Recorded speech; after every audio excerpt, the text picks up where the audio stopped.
ఓ విశ్వాసి, నీ జీవితంలో యేసుక్రీస్తు రక్తం ఏం చేస్తుందో తెలుసా? జగత్ పునాది వేయక మునుపే సర్వోన్నతుడగు దేవుడు మన నిమిత్తం సంకల్పించిన ప్రభు అయిన యేసుక్రీస్తు రక్తం యొక్క విలువ ఎట్టిదో, ఆ రక్తం మన జీవితాల్లో ఎలా పనిచేస్తుందో ఎరగని వారు అనేక మంది ఉన్నారు. చాలామంది యేసుక్రీస్తు కార్చిన రక్తంను గూర్చియు, సిలువలో ఆయన చేసిన త్యాగం గూర్చియు సరైన అవగాహన లేక వారికి తెలిసి తెలియని జ్ఞానంతో మాట్లాడుతూ దుర్భాషలాడుతూ తమకు తామే ఉగ్రత కొని తెచ్చుకుంటున్నారు.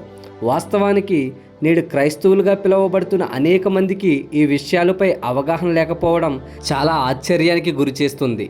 ప్రభువైన యేసుక్రీస్తు 2000 సంవత్సరాల క్రితం తండ్రి చేత లోకానికి పంపబడ్డాడు.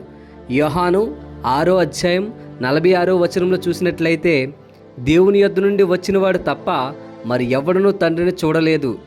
అలాగే 8వ అధ్యాయం 42వ వచనం చూసినట్లయితే, యేసు వారితో ఇట్లనెను, దేవుడు మీ తండ్రి అయిన ఎడల మీరు నన్ను ప్రేమింతురు. నేను దేవుని యొద్ద నుండి బయలుదేరి వచ్చి ఉన్నాను, నా అంతటి నేను వచ్చి ఉండలేదు, ఆయన నన్ను పంపెను. అలాగే 13వ అధ్యాయం 13వ వచనం చూసినట్లయితే, బోధకుడనియు ప్రభు అనియు మీరు నన్ను పిలుచుచున్నారు, నేను బోధకుడను ప్రభువును గనుక మీరిట్లు పిలుచుట న్యాయమే.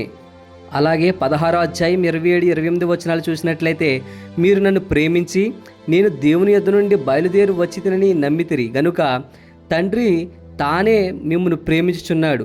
నేను తండ్రి యొద్ద నుండి బయలుదేరి లోకమునకు వచ్చి ఉన్నాను, మరియు లోకమును విడిచి తండ్రి యొద్దకు వెలుచున్నానని వారితో చెప్పెను. కానీ ఈ సృష్టిని సృష్టించక మునుపు, జగత్కు పునాది వేయబడక మునుపే దేవుడు యేసుక్రీస్తు రక్తమును మన కొరకు సంకల్పించుకున్నాడు. మనం 1 పేతురు 1వ అధ్యాయం 19వ వచనం చూసినట్లయితే, అమూల్యమైన రక్తం చేత అనగా నిర్దోషమును నిష్కలంకమునగు గొర్రెపిల్ల వంటి క్రీస్తు రక్తం చేత విమోచింపబడితేరని మీరెరుగుదురు కదా.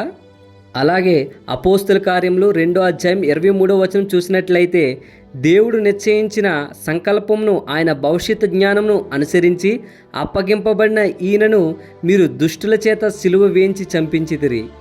నీ జీవితంలో యేసుక్రీస్తు రక్తము ఏం చేస్తుంది?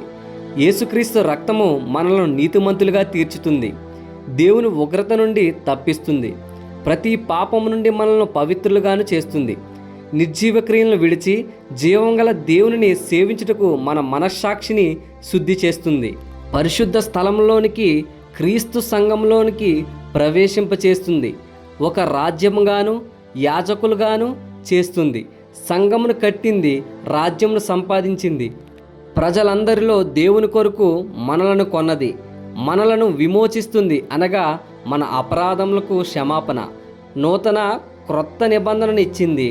ఆయన రక్తము మన దెబ్బలకు స్వస్థత, మృతుల్లో నుండి లేపుతుంది, దేవునికి సమీపస్తులుగా చేస్తుంది, దేవునితో మనకు సంధి చేస్తుంది, పాపము నుండి మనల్ని విడిపిస్తుంది, మనలను పరిశుద్ధపరుస్తుంది, అపవాది మీద విజయమిస్తుంది. ఏలయనగా కోడెల యొక్కయు ఎడ్ల యొక్కయు మేకల యొక్కయు రక్తము మనల పాపం నుండి విమోచింపలేవు గనుక యేసుక్రీస్తు తానే సిలువలో తన స్వరక్తం ఇచ్చి మన పాపం నుండి మనకు విమోచన కలుగజేసెను.